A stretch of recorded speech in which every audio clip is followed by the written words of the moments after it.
為何青春過得好似爛泥？活到最後，隨知痛苦與失敗，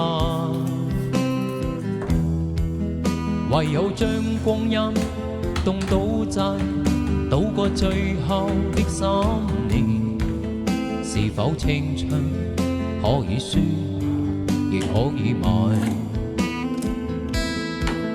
從來不想，總有太多意外，卻是命運阻止我的將來，令我彷彿中一息間感覺不再被愛，記憶存在腦海中。